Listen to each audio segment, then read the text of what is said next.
दोस्तों, इंसान का मन एक बहुत ही अद्भुत रचना है। जो इंसान अपने मन को समझ गया, उसका जीवन सुकून में हो जाता है। ये मन ही है जिस वजह से हम भावनाओं को समझ पाते हैं, उनको अनुभव कर पाते हैं और आनंद ले पाते हैं। रोज हजारों विचार मन में आते जाते रहते हैं, ना जाने क्या क्या सोचते रहते हैं। ये मन बहुत शक्तिशाली होता है और चंचल भी, इसलिए मन को काबू में रखना आसान नहीं। जो इंसान मन को काबू में रखता है, वो इंसान कभी भी मोह माया के जाल में नहीं फंसता। वो जीवन में कुछ भी हासिल कर सकता है।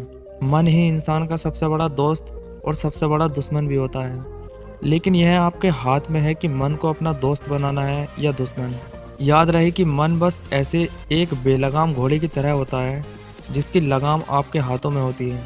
मन वही जाएगा जहां आप इसे ले जाओगे, यानी आप अपने मन के मालिक खुद होते हो।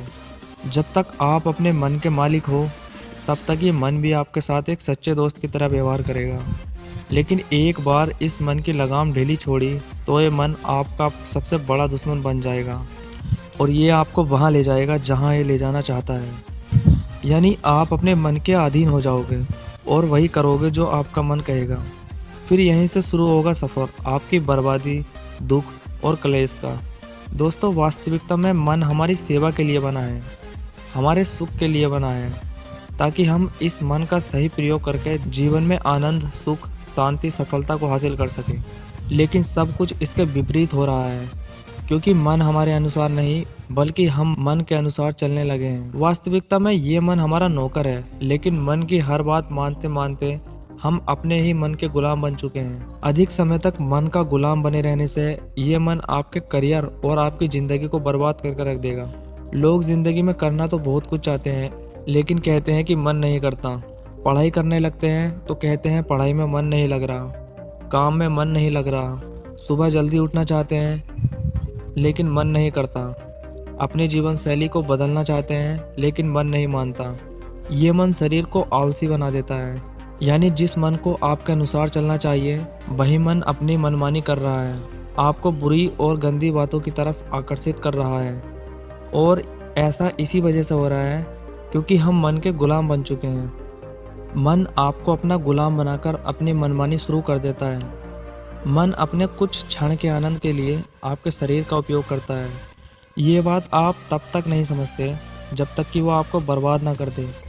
भगवान श्री कृष्ण मन को एक युद्ध भूमि बताते हुए कहते हैं, हमारा ये मन भी एक रणभूमि है, जहाँ काम, क्रोध, लोभ, वासना, आलस, लालच, घृणा, बदले की भावना, विरक्षता, अहंकार जैसे कई बुरे तत्व वाले दुश्मन से भरा होता है और हमें रोज इन सब से युद्ध करके इन्हें पराजित करना होता है। हमारे जीवन में ऐसी परिस्थितियां पैदा होती रहेंगी और ऐसे ऐसे दृश्य हमारी आंखों के सामने दिखाई देते रहेंगे, जिससे मन के अंदर छुपे ये बुरे तत्व हम पर हावी होने की कोशिश करेंगे, अपने मोह माया के जाल में फंसाएंगे। तब तुम्हें एक कौशल योद्धा की तरह इन सब बुराई को पराजित करना है और जीत हासिल करनी है। तभी तुम जीवन का आनंद ले पाओगे। यदि तुम इस युद्ध से हारोगे तो ये मन तुम्हें अपना गुलाम बना लेगा और फिर तुम वही करोगे जो तुम्हारा मन कहेगा। इसी को कहते हैं मोह माया में फंस जाना, जिससे मन में अज्ञानता की एक ऐसी परत चढ़ जाती है कि अच्छे बुरे में फर्क नहीं कर पाते हैं और फिर हमें भी वही सही लगने लगता है जो मन को सही लगता है।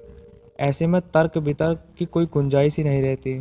इस मन को अपना गुलाम बनाकर हर काम को, हर सफलता को हासिल किया जा सकता है।